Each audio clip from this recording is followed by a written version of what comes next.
کہیں وہ بھیگ نہ جائے. اب سوچا تھا ڈوبنے لگا. کیا ہوا؟ کہنے میں ڈوبنے لگا.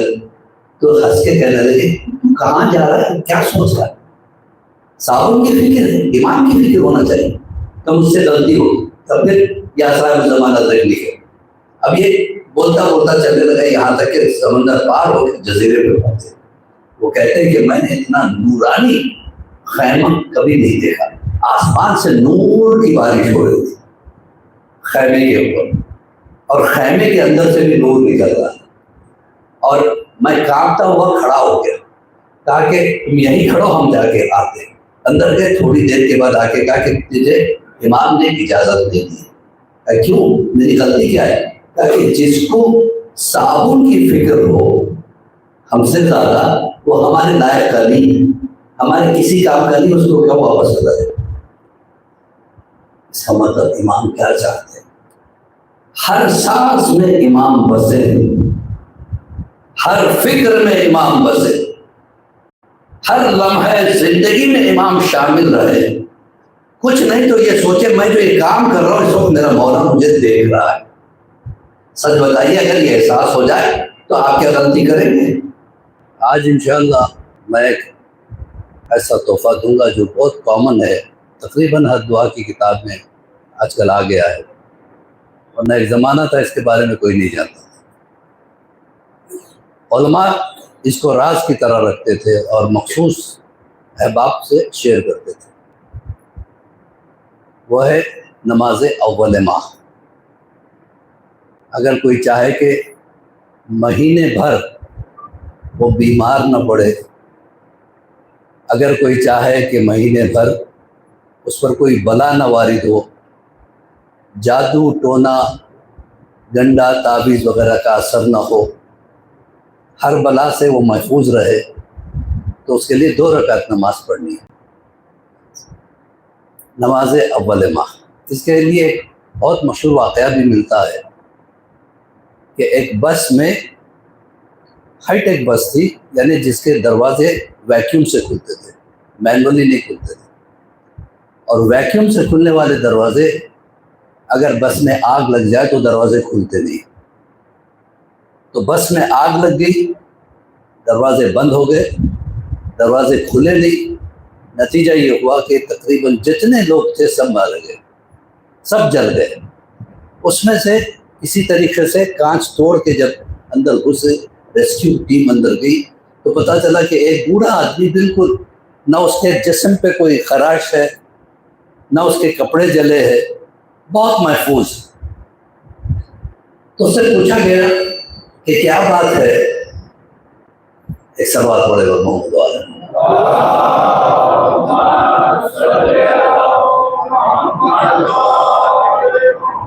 اس سے پوچھا گیا کہ سب مر گئے تم کیسے بچ گئے، سب جل گئے تم کیسے محفوظ رہ گئے؟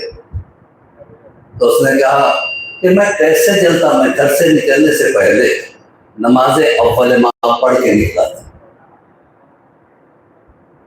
تو پروردگار عالم کا بڑا احسان ہے، وہ بندوں کو 70 ماؤں کی محبت کے برابر محبت رکھتا ہے. نہیں چاہتا کہ بندے پریشانیوں کا شکار ہو، لہذا اہل بیت کے تھرو ہمیں یہ تبرکات ملے. ہم نے جو کچھ لیا اہل بیت سے لیا. تو 2 رکعت نماز اول ماہ پڑھنے کا طریقہ، سب سے پہلے تو صدقے کے لیے کچھ پیسہ لیں اور جانماز کے نیچے رکھیں، اور نیت کرے کہ 2 رکعت نماز اول ماہ پڑھتا ہوں میں یا پڑھتی ہوں میں قربتاً الی اللہ، اللہ اکبر. پہلی رکعت میں سورہ انعام کے بعد 30 مرتبہ قل اللہ. کتنی مرتبہ؟